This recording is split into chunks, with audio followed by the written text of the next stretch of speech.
હાસોટ તાલુકા માહ્યાવંશી યુવા મંચ દ્વારા નિવૃત્ત કર્મચારીઓનું સન્માન.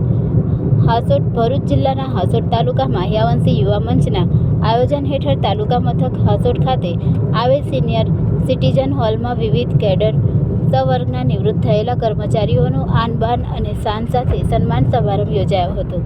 કાર્યક્રમની શરૂઆત ડૉક્ટર બાબા સાહેબ આંબેડકર તથા વીર મેઘમાયા બાપાના ચિત્રે પુષ્પાંજલિ અર્પણ અને દીપ પ્રાગટ્ય સાથે થઈ હતી.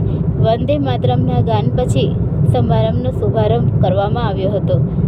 આ પ્રસંગે અધ્યક્ષ સ્થાને હાસોટ પોલીસ સ્ટેશનના પીઆઈ શ્રી પીએ ઝા સાહેબ રહ્યા હતા. તેમણે પોતાના સંબોધનમાં જણાવ્યું કે હાસોટના ઇતિહાસમાં પ્રથમવાર આવા પ્રકારનું નિવૃત્ત કર્મચારીઓનું સન્માન થયું છે. પ્રતિભાનું સન્માન એ જ સમાજની પ્રગતિનું મૂળ છે. યુવાનો માટે આ સાચી સંસ્કૃતિ છે કે જીવનભર સેવા આપનાર કર્મચારીઓનું માન કરવું.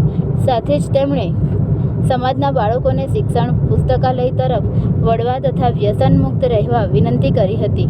સમારંભમાં શિક્ષક, તલાટી, ક્લાર્ક, પોલીસ, મામલતદાર, ગ્રામસેવક, પટાવાળા, બેલીફ વિસ્તરણ અધિકારી, સંચાલક, આંગણવાડી વર્કર, કંડક્ટર, આર્મી સહિતના અનેક ક્ષેત્રના નિવૃત્ત કર્મચારીઓને સન્માનપત્ર અર્પણ કરીને માન અપાયું હતું.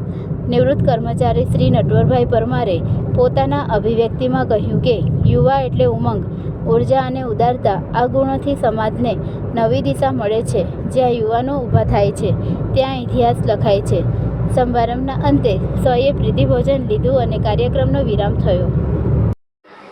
આજરોજ હાસોટ તાલુકા માહ્યાવંશી યુવા મંચ દ્વારા હાસોટ તાલુકા માહ્યાવંશી સમાજના નિવૃત્ત કર્મચારીઓના સન્માન સમારોહનો કાર્યક્રમ હાસોટ ખાતેના સિનિયર સિટીઝન હોલ ખાતે રાખવામાં આવ્યો હતો.